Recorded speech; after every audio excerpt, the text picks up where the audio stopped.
Happy Monday. I hope you're awesome. My name is Katie Cannon, 5 times British gymnastics champion, and helping you create wealth and health, your dream business, your dream lifestyle. If you're brand new to my channel, thank you, and I'm super grateful you're here and part of our community. Please subscribe to the button above. Every single week I release brand new content to help you move forwards in what you'd like to achieve. So today, we're talking about, last week, I talked about my top marketing strategies to help you.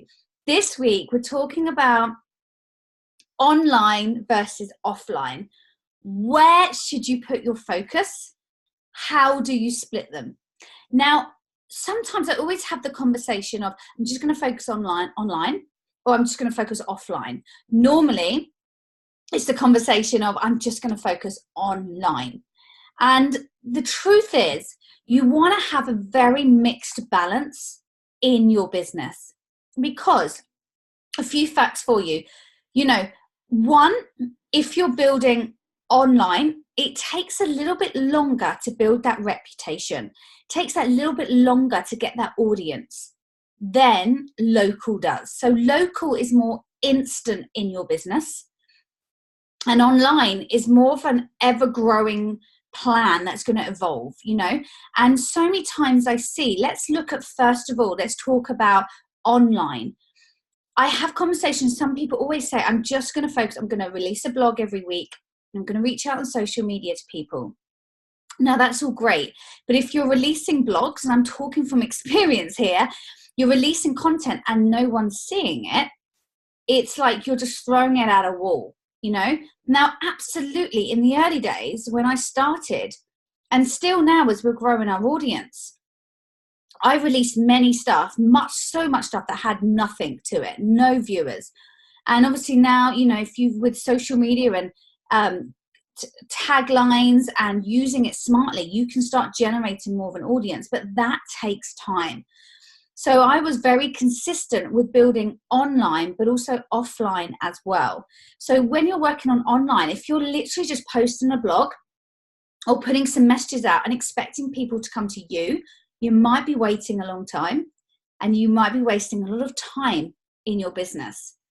But if you're combining being super consistent and showing up in your marketing that you're doing online, but also offline as well, you're doing the same thing, you're going to get a little bit more traction.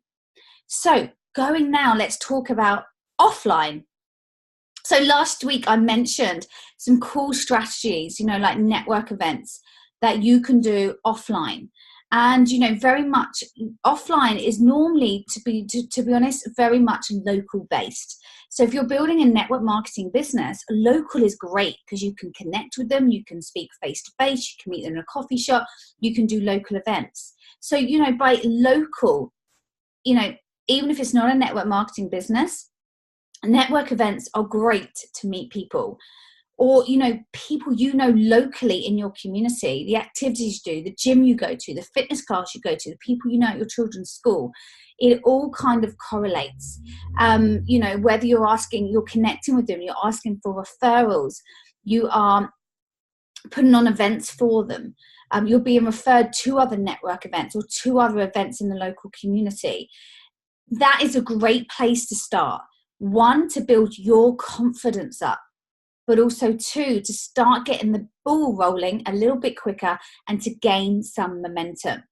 Now, I absolutely, in all my businesses, have started with local.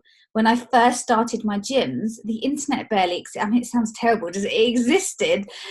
It was only 10 years ago, 2008, but it wasn't like it is today. And we did a lot of local leafleting. Now in my network marketing business and my coaching businesses, I don't leaflet at all. We still leaflet in the gyms to local schools, but in my other businesses, it's very much face-to-face connection and online.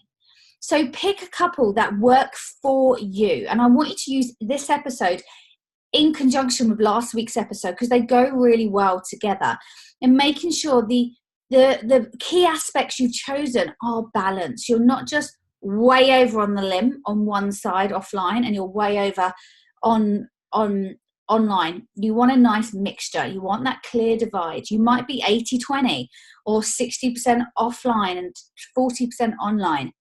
But just make sure you've got all areas covered. I want you to think of your business as a wheel, a marketing wheel. You've got a different spear for each action. You want to know that you've got, let's say number 1 spear is leaflets. Number 2 is a networking event. Number 3 is social media. Number 4 is a blog post each week. Number 4 is local connections you're making.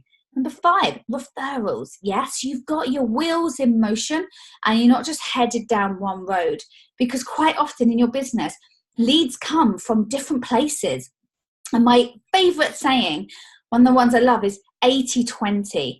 20% of what you do in your marketing will get you results. The other 80% will not.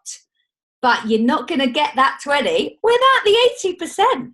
There's so much that I've done over the last 10 years that I think, what a waste of time.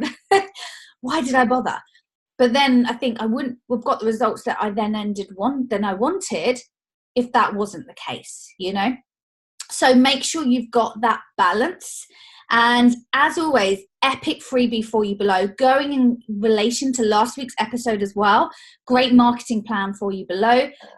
Getting them ideas out there, making sure you're nice and balanced in your business, and review your marketing plan of splitting it and make sure you've got a good balance of online and offline. So I hope you found this super useful in knowing how to get started and how to split your marketing so that you're showing up in every area you can be without feeling super overwhelmed and like you're marketing your business for 50 hours a day. If there was 50 hours in the day. So make sure, join me next week on, if you haven't subscribed, click the button so you can tune in and it can come to you each week with brand new content to help you create a wicked lifestyle and a very, very good business. Have an awesome week and I look forward to seeing you next Monday. Take care. Bye.